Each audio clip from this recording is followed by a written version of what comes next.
السلام علیکم، welcome to done stories channel. کہانی شروع کرنے سے پہلے ہمارے چینل کو سبسکرائب کریں اور بیل بٹن دبا کر تمام ویڈیو نوٹیفیکیشنز آن کر لیں۔ آئیں سنتے ہیں قدیم زمانہ مصر کے پر اسرار ماحول میں جنم لینے والی ایک سحر انگیز داستان، سنہری تابوت۔ Next episode. میں اس بارے میں کوئی بات نہیں کرنا چاہتی عسکری، براہ کرم یہ موضوع ترک کر دو اور سنو، واسکوڈی کے بارے میں زیادہ گفتگو نہ کیا کرو۔ ہم نہیں جانتے کہ کون کون سی آنکھ ہمارا جائزہ لے رہی ہے۔ میں نے یہ بات پورے اعتماد کے ساتھ کہی تھی کیونکہ مجھے اندازہ تھا کہ رشاق بہت سی ایسی باتوں سے واقف ہو جاتا ہے جن کا گواہ کوئی نہیں ہوتا۔ معمولات وہی تھے، جنیدی کی لاش کو سمندر میں پھینک دیا گیا۔ رشاق بھی آزاد تھا اور بلی ایک عجیب سی شکل اختیار کر گئی۔ بڑی ہی منحوس تھی وہ بلی، جسے رشاق مقدس روح کہتا تھا۔ اس نے مجھے بھی بہت سے الٹے سیدھے نام دیے تھے۔ بہرطور رات کو جب عسکری کروٹ بدل کر لیٹ گیا، اس کے بعد مجھے نیند آ گئی اور دوسری صبح بڑی اداس سی تھی۔ البتہ عسکری کو میں نے بڑا مستعد دیکھا تھا۔ اس نے مجھے بتایا واسکوڈی میرے پاس آیا تھا، مجھے بتا کر گیا ہے کہ وہ میری نشان کردہ جگہ جا رہا ہے۔ اتنی جلدی؟ ہاں، اس کا کہنا تھا کہ اس سے قبل کہ کوئی اور واقعہ پیش آ جائے اسے چل پڑنا چاہیے۔ تم تیار ہو نشا؟ ہاں بالکل، میں تمہارے لیے ناشتہ لاتا ہوں، منہ ہاتھ وغیرہ دھو لو، عسکری نے کہا اور وہ وہاں سے چلا گیا۔ ناشتے سے فارغ ہو کر ہم نے ایک چکر اس آبادی کا لگایا۔ گارساں کی منصوبہ بندیاں جاری تھیں۔ اس نے اعلان کیا تھا کہ منصوبہ مکمل ہوتے ہی ایک دن اچانک کام شروع ہو جائے گا۔ ہم کافی دور نکل آئے اور جب آخری آدمی بھی ہماری نگاہوں سے اوجھل ہو گیا تو ہم نے رفتار بڑھا دی اور اس جگہ پہنچ گئے جہاں واسکوڈی ہمارا انتظار کر رہا تھا۔ فرانسیسی پولیس افسر نے ہمیں دیکھا، وہ مستعد اور پھرتیلا نظر آ رہا تھا۔ یہ میری ساتھی نشا ہے، عسکری نے کہا۔ ہیلو، میں نے کہا۔ چلیں؟ واسکوڈی بولا۔ ہاں، اب رکنے کا کیا جواز ہے؟ وہ خاموش ہو گیا اور ہم نے آگے کا سفر شروع کیا۔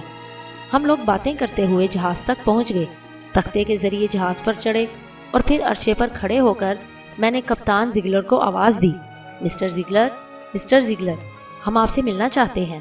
لیکن مجھے دوبارہ آواز نہ دینا پڑی۔ جہاز کے دوسرے حصے سے زگلر 2 آدمیوں کے ساتھ برآمد ہوا۔ وہ سب قریب آ گئے تو اچانک ہی واسکوڈی کے منہ سے نکلا، او مائی ڈیئر کیپٹن زگلر، کیا تم مجھے پہچان سکتے ہو؟ شاید نہ پہچانو، لیکن میں نے تمہیں پہچان لیا ہے۔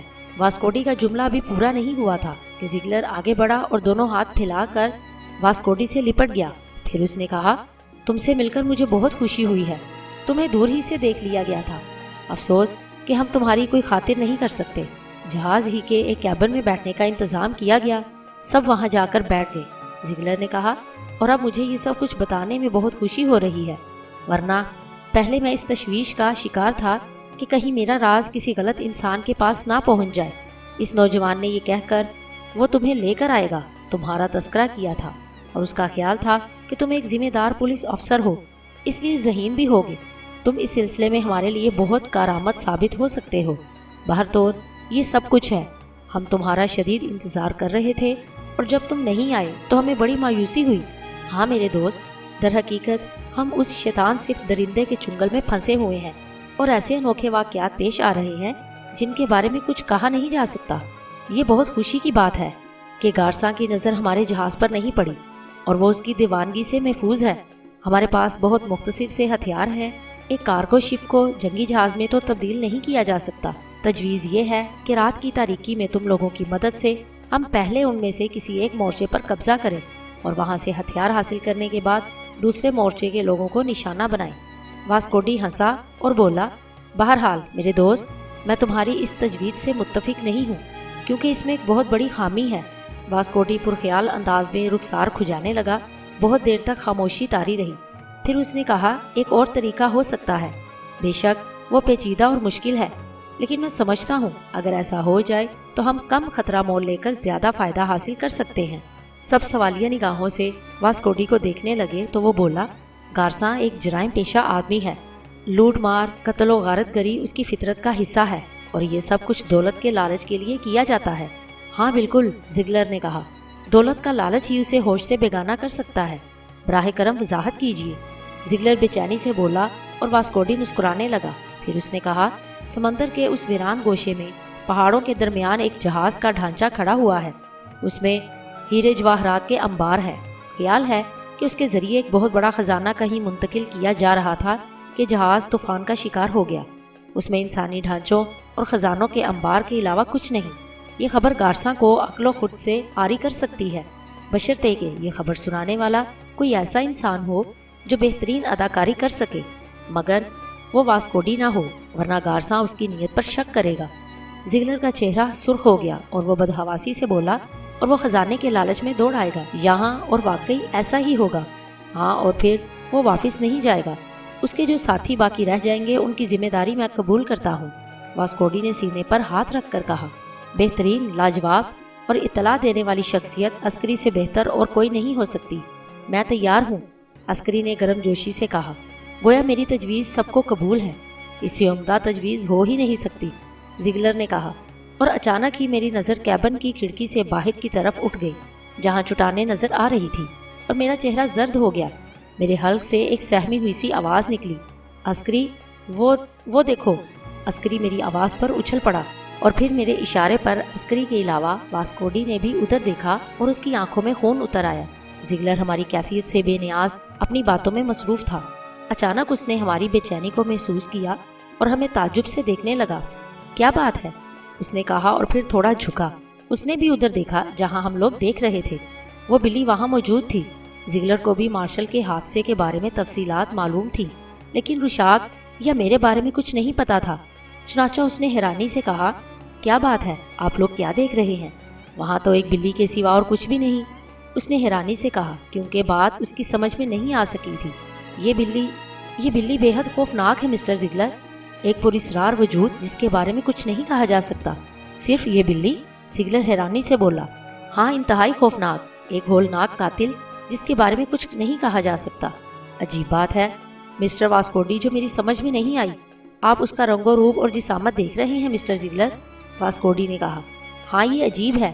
خیر، ہم اس سلسلے میں زیادہ بات نہیں کریں گے، ہمیں اصل مقصد کی طرف آ جانا چاہیے۔ تو بات یہ ہو رہی تھی کہ مسٹر عسکری نے یہ ذمہ داری قبول کر لی ہے کہ وہ گارساں کو جہاز تک لے آئیں۔ اس کے بعد ہم لوگوں کی ذمہ داری ہوگی کہ ہم انہیں کیسے قابو میں کریں۔ چنانچہ ہمیں ان کے مناسب استقبال کے لیے تیاریاں ضرور کرنی ہوں گی۔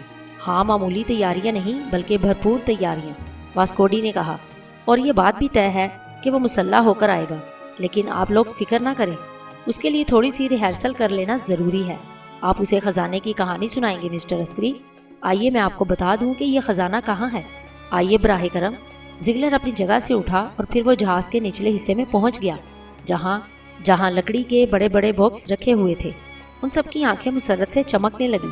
اس کا مطلب تھا کہ تقدیر ان پر مہربان ہونے والی ہے۔ زگلر نے پرجوش انداز میں کہا، اور یہ کارٹن خزانے سے بھرے ہوئے ہیں۔ آپ دیکھ رہے ہیں یہ نیم تاریک جگہ ان پر قابو پانے کے لیے بے حد کارآمد ہے، انتہائی کارآمد۔ واسکوڈی نے کسی قدر پرمسرت لہجے میں کہا، اس کے علاوہ اور کوئی تجویز ہو تو آپ لوگ مجھے بتائیں۔ نہیں، کسی بھی سلسلے میں بہت زیادہ تشویش سے سوچنا مسئلے کو الجھا دیتا ہے۔ ہمیں سادگی سے یہ کام سر انجام دینا ہوگا۔ تو پھر ٹھیک ہے، یہ موضوع ختم۔ ایک سوال کرنا چاہتا ہوں، عسکری نے کہا۔ جی؟ ہم لوگ یہاں سے واپس جائیں گے، اس میں وقت لگے گا۔ میں تمہاری بات سمجھ رہا ہوں نوجوان، لیکن اطمینان رکھو، ہم گارساں کے بہترین استقبال کے لیے تیار ہوں گے، اور یہ ذمہ داری تم مجھ پر چھوڑ دو۔ وہ جس شکل میں بھی آئے گا ہم اسے سنبھال لیں گے۔ ٹھیک ہے مسٹر زگلر۔ مزید کچھ دیر وہاں رکنے کے بعد ہم وہاں سے واپس چل پڑے۔ کافی دیر خاموش رہنے کے بعد واسکوڈی نے کہا، میری تشویش برقرار ہے۔ تم نے اس بات کو نظر انداز کر دیا کہ ہم نے اس پراسرار بلی کو وہاں دیکھا تھا۔ تم لوگوں نے اس بات کو اہمیت نہیں دی، لیکن میں مسلسل اس بارے میں سوچ رہا ہوں وہ وہاں کیوں تھی، اور اب تک جتنے واقعات پیش آئے ہیں ان میں بلی کا کردار نظر انداز نہیں کیا جا سکتا۔ آپ کا کیا خیال ہے مسٹر واسکوڈی؟ اس امکان کو نظر انداز نہیں کیا جا سکتا کہ جب ہم اپنے ٹھکانے پر پہنچیں تو گارساں اس پورے پلان سے واقف ہو چکا ہو۔ گارساں کیوں؟ بلی کا اس سے کیا تعلق؟ بس یوں ہی ایک خیال دل میں آیا ہے۔ ہم جو کچھ بھی کر رہے ہیں تقدیر کے حوالے سے کر رہے ہیں، وسوسوں میں گھر کر تو ہم کچھ نہ کر سکیں گے۔ اوکے، ٹھیک ہے، چلو اب ہمیں الگ ہو جانا چاہیے، زیادہ قریب رہنا خطرناک ہو سکتا ہے۔ ہم نے راستے بدل لیے۔ میں خاموشی سے عسکری کے ساتھ چل رہی تھی۔ کچھ دیر کے بعد اس نے کہا، نشا، تھک گئی ہو کیا؟ ہاں، میں نے جواب دیا۔ کچھ دیر رک جائیں؟ اس سے کیا ہوگا؟ بس ایسے ہی، تھوڑی دیر ریسٹ کر لو۔ نہیں، چلتے رہو، ویسے ایک بات بتاؤ، بولو، وہ بلی وہاں کیوں نظر آئی؟ اور کیا واقعی واسکوڈی کی تشویش صحیح نہیں تھی؟ فرض کرو اس کا علم رشاک کو ہو گیا تو کیا وہ گارساں کو اس سے باخبر کر دے گا؟ کیا کہہ سکتا ہوں، عسکری نے کہا۔ میرا خیال ہے وہ ایسا نہیں کرے گا۔ کیوں؟ رشاک خود بھی اس جزیرے پر زندگی گزارنا پسند نہیں کرے گا۔ وہ مجھ سے کہتا رہا ہے کہ وقت کی تحریر یہاں منجمد نہیں ہوگی، یہ داستان اپنے منطقی انداز میں آگے بڑھے گی۔ دوسری بات یہ کہ احمد جنیدی کی موت کے سلسلے میں اس نے رشاک کے ساتھ کافی سختی کی تھی۔ عسکری سوچ میں ڈوب گیا، پھر بولا، تمہارا خیال بہت جاندار ہے نشا، اب وہ گارساں کی مدد نہیں کرے گا، لیکن تمہاری اس بات کے بعد میں ایک بات ضرور سوچنے لگا ہوں۔ کیا رشاک کی پیشگوئی ٹھیک ثابت ہو رہی ہے؟ خدا جانے، اس نے بیزاری سے کہا۔ آخرکار ہم اپنے ٹھکانے پر پہنچ گئے۔ زندگی کیسی ہو گئی تھی، کبھی کبھی سوچتی تھی کہ کیا کر بیٹھی ہوں، بلا وجہ ایک جنون کا شکار ہو گئی۔ ایک گہری سانس لے کر زمین پر میں بیٹھ گئی۔ عسکری بولا، میں ذرا چلتا ہوں۔ کہاں؟ گارساں کو دیکھوں اور ذرا رشاک کو بھی دیکھو۔ ہاں اسے بھی دیکھتا ہوں، لیکن کیا؟ کچھ نہیں، اس نے کہا اور آگے بڑھ گیا۔ ہاں عظیم شہنشاہ اعظم گارساں، میرے پاس ایک انوکھی اطلاع ہے، لیکن میں یہ اطلاع تنہائی میں دینا چاہتا ہوں۔ تنہائی؟ گارساں من موجی تھا، اس نے اپنے ساتھیوں کی طرف دیکھا اور اس کے ساتھی وہاں سے ہٹ گئے۔ گارساں کے خوشگوار موڈ سے اندازہ ہوتا تھا کہ کوئی خاص بات اس کے کانوں تک نہیں پہنچی۔ عسکری نے کہا، کیا عظیم بادشاہ اس جہاز سے واقف ہے جو مارشل کے علاوہ اس جزیرے پر موجود ہے؟ کیا تم نشہ استعمال کرتے ہو؟ اور اگر تم نشہ استعمال کرتے ہو تو مجھے یہ بتاؤ، یہ تمہیں کہاں سے دستیاب ہوا؟ گارساں نے کہا، وہ بحری جہاز ہے، اور اگر گارساں کو اس کے بارے میں ابھی تک کوئی اطلاع نہیں ملی تو میں خوش نصیب ہوں کہ نئی مملکت کے شہنشاہ پر اس کا انکشاف کر رہا ہوں۔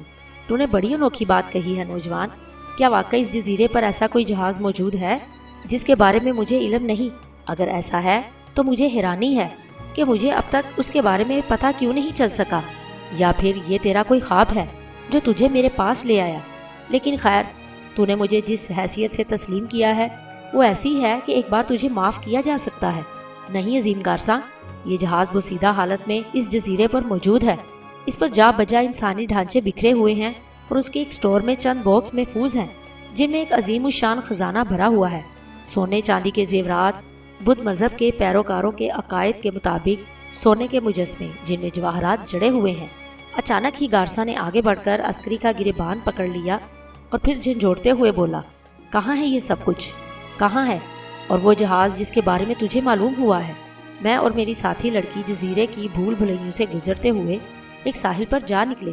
وہاں یہ جہاز لہروں کے دوش پر ایک ایسے پہاڑی سلسلے میں جا پھنسا ہے جو دو لخت ہے، مگر سمندر سے وہ نظر نہیں آتا۔ شاید اس لیے سمندر کی سمت سے وہ نگاہوں سے محفوظ ہے، جبکہ جزیرے کی سمت سے بھی وہ بمشکل نظر آتا ہے۔ اور تو نے اپنی آنکھوں سے اس میں جواہرات کے انبار دیکھے ہیں، اس کی گواہ میرے ساتھ ہے، اور تو اس میں سے کوئی نمونہ ساتھ نہیں لایا؟ نہیں، اس لیے کہ میری ساتھی لڑکی نے منع کیا۔ اس نے کہا کہ اس طرح ہم لوگ گارساں کے عطاف کا شکار ہو جائیں گے، یہ شہنشاہ کے اختیارات میں مداخلت کے مترادف ہوگا۔ پہلی بار اس خزانے کو چھونے کا حق اسے ہی حاصل ہے۔ گارساں باری باری ہمارا چہرہ دیکھنے لگا اور بولا، دیکھو، نہ میں پاگل ہوں نہ اب نارمل، یہ میرا نسلی معاملہ ہے۔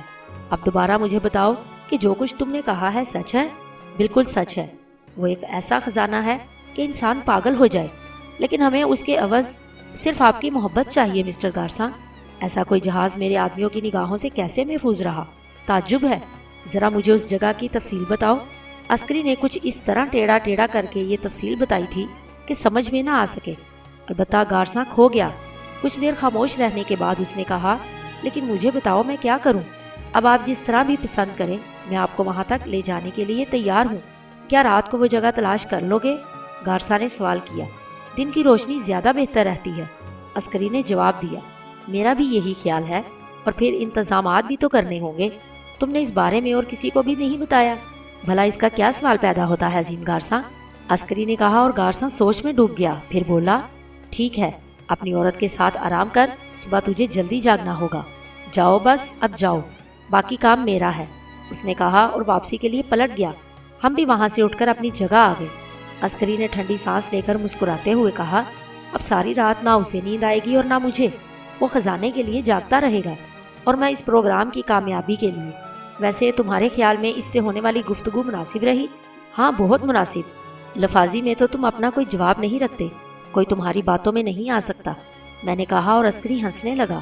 پھر بولا، میرے دل کا وہ حصہ جہاں تمہاری باتوں کے زخم لگتے ہیں اب بے حس ہو گیا ہے، اور ضربیں اسے کوئی نقصان نہیں پہنچاتی، بس ایک ہلکی سی کسک کے سوا۔ شب بخیر۔ اس نے میری طرف سے کروٹ بدل لی۔ دوسری طرف سورج نے سر بھی نہ ابھارا تھا کہ گارساں کے آدمی آ گئے۔ انہوں نے مجھے اور عسکری کو جگا دیا۔ ہمیں اس کے ساتھ ساحل پر جانا پڑا۔ ساحل پر ایک بڑا سٹیمر لہروں پر ہچکولے لے رہا تھا۔ گارساں 6 مسلح افراد کے ساتھ سٹیمر میں موجود تھا۔ اس نے خوشگوار انداز میں ہمارا استقبال کیا۔ میں نے تمہارے لیے ناشتے کا بندوبست سٹیمر پر ہی کر لیا ہے، کافی اور سینڈوچ تمہیں تازہ دم کر دیں گے۔ ہمارے لیے منہ ہاتھ دھونے کو پانی مہیا کیا گیا۔ منہ ہاتھ دھو کر ہم نے بہترین قسم کی کافی اور تازہ سینڈوچ لیے۔ سٹیمر کی رفتار بہت سست تھی۔ میں اور عسکری ساحل پر نگاہیں جمائے ہوئے تھے۔ ہم ذہنی طور پر خشکی کے اس راستے کا بھی تجزیہ کر رہے تھے جس سے گزر کر ہم اس جہاز تک پہنچے تھے۔ ساحل پر جا بجا ایسے پہاڑی سلسلے تھے جن پر شبہ ہو سکتا تھا، لیکن اب گہری نگاہوں سے ان کا تجزیہ ہو رہا تھا۔ گارساں نے ایک جگہ سٹیمر کی رفتار بالکل ختم کرا دی اور انگلی سے اشارہ کر کے بولا، ذرا ان پہاڑوں کو غور سے دیکھو۔ نہیں مسٹر گارساں، یہ وہ جگہ نہیں ہے۔ یقین سے کہہ رہے ہو؟ ہاں، اس کی کوئی خاص وجہ؟ وہ دونوں پہاڑ ان سے کہیں زیادہ بلند اور ان کی نسبت بہت نوکیلے ہیں۔ چلو، گارساں نے سٹیمر چلانے والے سے کہا اور اس نے رفتار بڑھا دی۔ اس طرح یہ سفر تکلیف دہ نہیں تھا، جبکہ خشکی کے راستے پر سفر کر کے شدید تھکن ہو جاتی۔ ہم اندازے قائم کرتے جا رہے تھے اور میرے اندازے کے مطابق آخرکار وہ پہاڑ نظر آ گئے۔ تبھی عسکری نے کہا، کنگ گارساں، وہ جگہ ہو سکتی ہے۔ اس نے اچانک ہی یہ بات کہی۔ گارساں نے دونوں ہاتھ اٹھا دیے۔ سٹیمر رک گیا۔ گارساں نے طاقتور دوربین آنکھوں سے لگائی اور پہاڑوں کا جائزہ لینے لگا۔ دور سے 2 لخت پہاڑ جڑے ہوئے نظر آئے، لیکن طاقتور دوربین ہر حقیقت واضح کر رہی تھی۔ گارساں اسے آنکھوں سے لگائے رہا، پھر اس نے گردن ہلاتے ہوئے کہا، ہاں ایسا ہو سکتا ہے، لو تم بھی انہیں غور سے دیکھو۔ اس نے دوربین عسکری کو دے دی۔ عسکری غور سے ادھر ادھر دیکھتا رہا۔ پھر میں نے دوربین مانگی۔ عسکری نے دوربین مجھے دے دی اور میں نے گہری نگاہوں سے اس جگہ کا پورا جائزہ لیا۔ میں نے مطمئن انداز میں گردن ہلا کر دوربین کنگ گارساں کو دے دی اور کہا، گریٹ کنگ، یہی وہ جگہ ہو سکتی ہے۔ گارساں نے ٹھنڈی سانس لی اور پھر اس نے اپنے آدمیوں کی ترتیب کی اور اسٹیمر کا رخ ساحل کی جانب موڑ دیا اور بولا، پہاڑوں کے دامن میں اتنا گہرا پانی موجود ہے کہ ہم خشکی تک نہیں پہنچ سکتے۔ کیا تم نے اس بات کا اندازہ لگایا تھا جوان کہ اگر ہم اس جہاز کے قریب اسٹیمر کے ذریعے پہنچنا چاہیں تو ہمیں گہرے پانیوں کا سفر نہ کرنا پڑے؟ نہیں مسٹر گارساں، مجھے سمندر کا کوئی اندازہ نہیں ہے۔ خیر، اس کے لیے تم بے فکر رہو، کوئی نہ کوئی حل تلاش کر لیا جائے گا، گارساں نے کہا۔ اسٹیمر بڑی سست روی سے پہاڑوں کی جانب بڑھ رہا تھا اور گارساں کے انداز سے یہ صاف ظاہر ہوتا تھا کہ ہم پر اعتبار کرنے کے باوجود کسی بھی طرح غیر مضطرب نہیں ہے۔ اسٹیمر پہاڑوں کے درمیان داخل ہو گیا۔ پہاڑی دیوار کے دوسری طرف مڑتے ہی جہاز نظر آ گیا۔ میرے دل کی دھڑکنیں تیز ہو گئیں۔ اس جہاز کو دیکھ کر گارساں نے پھر ہاتھ اوپر اٹھائے اور اسٹیمر کا انجن بند ہو گیا۔ پھر وہ دوربین سے اس کا جائزہ لینے لگا۔ کارگو شپ ہے، اس نے کہا۔ پھر خاموشی سے اسے دیکھتا رہا اور بولا، وہاں کوئی زندہ شخص نہیں ملا تمہیں؟ نہیں، عسکری نے جواب دیا۔ ہو سکتا ہے وہ تمہیں دیکھ کر پوشیدہ ہو گئے ہوں۔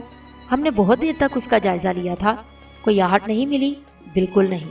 اصل میں جس طرح یہ جہاز وہاں تک پہنچا، اس سے تو یہ اندازہ ہوتا ہے کہ طوفانی لہروں نے اسے ان پہاڑوں کے بیچ میں کھینچ لیا اور یقیناً وہ اس زور سے اسے ٹکرایا جس کے نتیجے میں وہ یہاں پھنس گیا۔ لیکن ایک اور احساس بھی ہوتا ہے۔ وہ کیا مسٹر گارساں؟ اس بار گارساں کے ایک ساتھی نے سوال کیا۔ اس وقت لہروں کا زور ٹوٹ گیا تھا جب یہ پہاڑوں کے درمیان آیا، یا ان پہاڑوں نے لہروں کو روک دیا، ورنہ جہاز جس حالت میں نظر آ رہا ہے اتنا ثابت نہ ہوتا کہ اس کے وہ حصے محفوظ ہیں جو پوری طاقت سے ٹکرانے پر ان پہاڑوں سے نقصان اٹھا سکتے تھے۔ او گڈ، عظیم کپتان کا کہنا بالکل ٹھیک ہے، گارساں کے ساتھی نے کہا۔ میں نے دل ہی دل میں اس کی سمندری مہارت کا اعتراف کیا۔ بہرحال وہ قزاق تھے۔ اس طرح اس پر موجود تمام افراد کا مر جانا مشکل لگتا ہے، مگر ہو سکتا ہے زخمی ہونے کی وجہ سے وہ زندہ نہ رہ سکے ہوں، کیونکہ جہاز پر زندگی کے آثار نہیں ملے۔ چلو اسے بائیں سمت لے چلو، گارساں نے ملاح سے کہا اور سٹیمر سٹارٹ ہو کر آگے بڑھ گیا۔ بائیں سمت باقاعدہ ساحل تھا جس پر ریت پھیلی ہوئی تھی اور خشکی پر جانے کا اس سے بہتر راستہ اور کوئی نہیں تھا۔ سٹیمر گہرے پانی میں اس جگہ تک پہنچ گیا جہاں تک پہنچ سکتا تھا۔